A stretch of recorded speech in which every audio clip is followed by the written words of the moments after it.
For over 2,000 years, we have looked toward the cross as a symbol of sacrifice and devotion.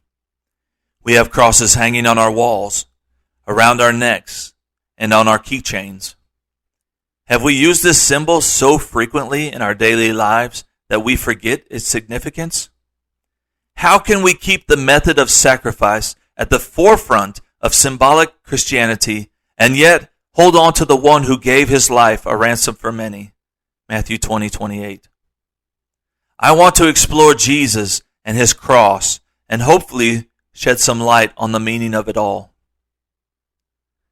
Then Jesus said unto his disciples, If any man will come after me, let him deny himself and take up his cross and follow me. Matthew 16:24. Here we find Jesus forewarning his disciples of his ultimate purpose and plan in laying down his life. I am not sure that they understood that Jesus would be crucified at this point. The group had been pursued by the religious and the Romans in the past, each time making their escape.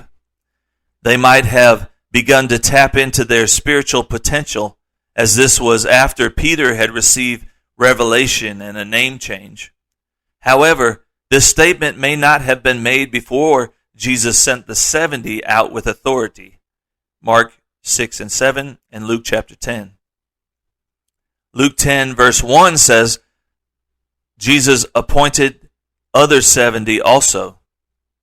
These disciples would be those other than the 12 who had traveled with Jesus to prepare each city for Jesus' arrival with great signs and wonders. It appears that the gravity of the situation and the complete knowledge of what was to come was misunderstood or supernaturally withheld.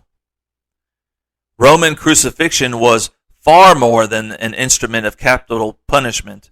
It was a public symbol of indecency and social indignity. Crucifixion was designed to do more than merely kill a man.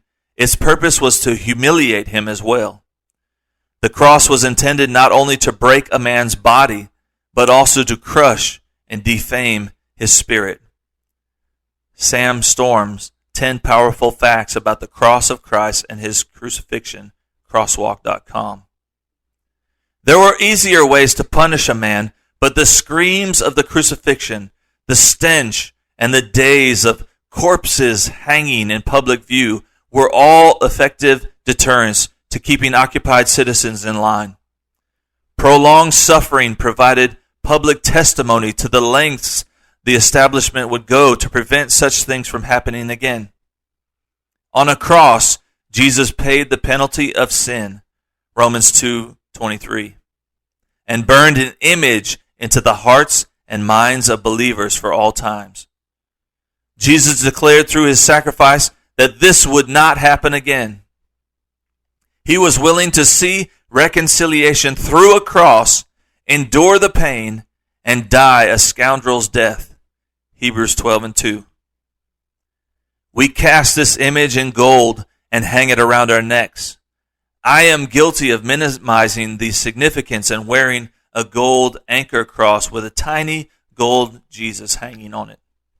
Was this a public testimony? Was it compelling? We have grown accustomed to seeing a symbol but not taking up our cross. Read that again. Jesus said, take up our cross and follow him. Jesus' cross brought salvation through sacrifice, but our cross will bring harvest through public testimony. When Jesus sent out the 70, he instructed them, go your ways. Behold, I send you forth as lambs among wolves. Carry neither purse, nor scrip, nor shoes, and salute no man by the way. And into whatsoever house ye enter, first say, peace be to this house. And if the Son of Peace be there, your peace shall rest upon it. If not, it shall turn again to you. And in the same house remain, eating and drinking such things as they give. For the laborer is worthy of his hire. Go not from house to house, and into whatsoever city ye enter, and they receive you, eat such things that are set before you. And heal the sick that are therein, and say unto them, the kingdom of God is come nigh unto you. But into whatsoever city ye enter, and they receive you not, go your way out into the streets of the same. Luke 10, verses 3 through 11. I believe that this is still our mandate today.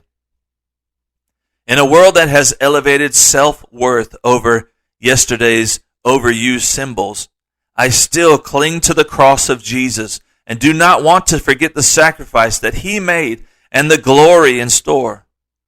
It amazes me that so many embrace ideas of the new age and being woke instead of a life-changing experience in Jesus. I agree with the statement made in the preceding crosswalk.com article. The reason for this is threefold. First, a diminished sense of God's holiness. 2, a diminished sense of mankind's sinfulness. And thirdly, an inordinately increased sense of self-worth. People acknowledge the cross as a Christian symbol, and Christians must respond with the Christ message. The love God showed by his sacrifice should be reciprocated by looking into the eyes of humanity with compassion. Jesus proclaimed, "He that heareth you heareth me, and he that despiseth you despises me. He that despises me despises him that sent me." Luke 10:16.